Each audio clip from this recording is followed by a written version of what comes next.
Whether you're going on a business trip or on a holiday, it's easy to neglect your fitness routine while you're travelling. And let's face it, you don't have a lot of spare time. But don't let that hold you back.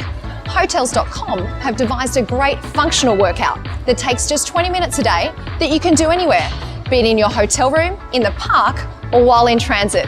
No excuses. So follow me to stay fit and healthy, and you can indulge guilt-free in some of those holiday comforts.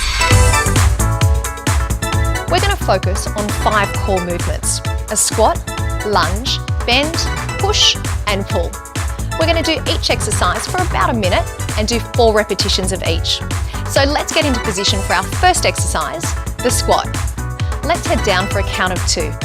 Down for 2, and then rise up. Now, I want you to push through the heels each time you rise up and squeeze the butt to activate the glutes. Great work. Our second exercise is the lunge. Again, we're going to have a strong base of support, so feet out wide and toes turned out slightly. We're going to start with the right leg and stepping forward now. So right leg steps forward, ease it down and push back to base, other side.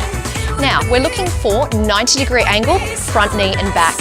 I want you to push through the heel of the front foot and through the toe of the back.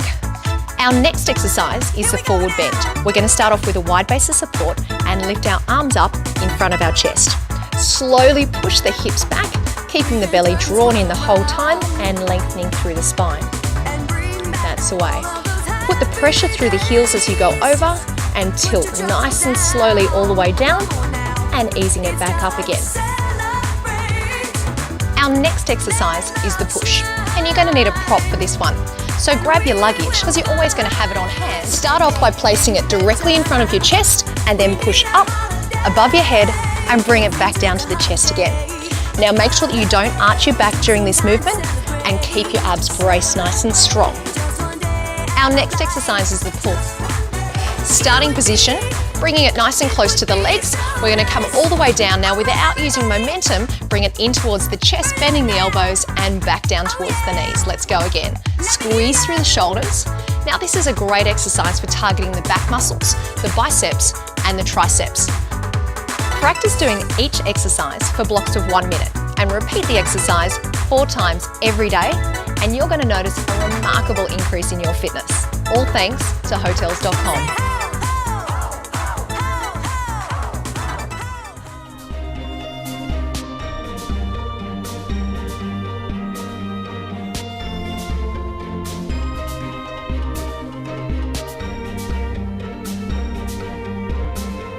Is like visiting a living museum. It was the most important trading port in Southeast Asia in the 16th and 17th century. It traded items like silk, ceramics and spices with China, Japan, Europe, India and even Arabia. Like all port cities, all these influences have left an indelible mark. So revered was Hoi An to the Japanese, they believed the very heart of all Asia, represented by a dragon, lived deep beneath the city. About 200 years ago, one long-forgotten people gained power over another, and other ports became bigger centres for trade. Hoi An sat forgotten, the jewel of the South China Sea, left to crumble and decay.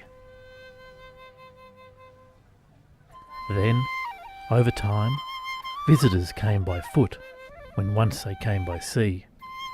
The dragon awoke from its slumber, and once again the sounds of artisans and merchants filled the ancient streets.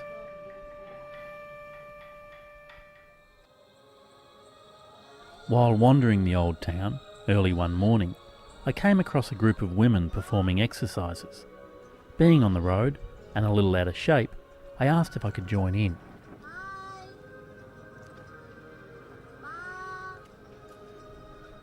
I then joined the group for breakfast, where I met Twat, who ran a local beauty parlour.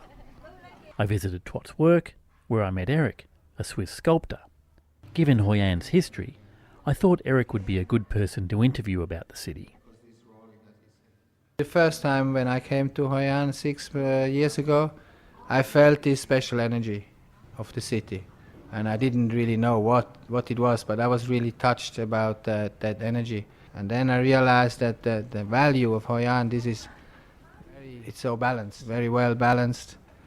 And you can see the situation, the geographic situation. It's in the middle of Vietnam, between north and south.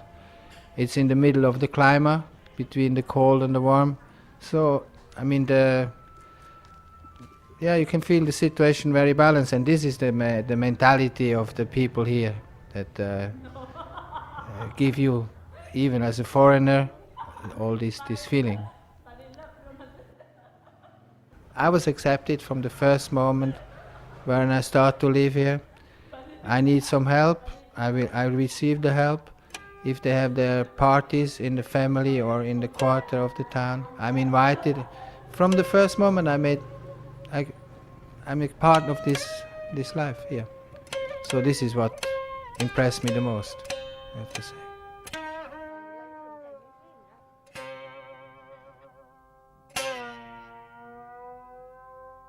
The point of view of handworking, that gives me a very strong therapy feeling. It relaxes me, and to be creative, to look for the right form. This is of life.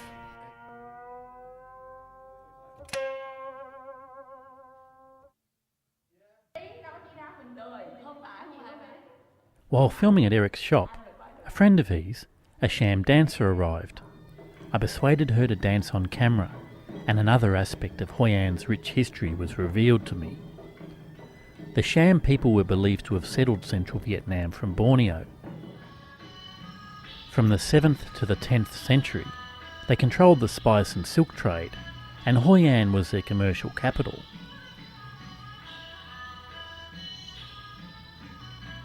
Wow, no wonder this place is a UNESCO World Heritage Site.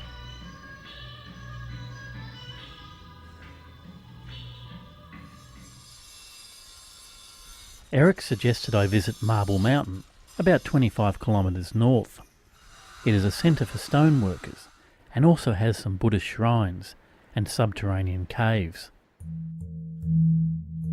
I wandered deep down into the mountain, where I found sculptors had created a vision of hell.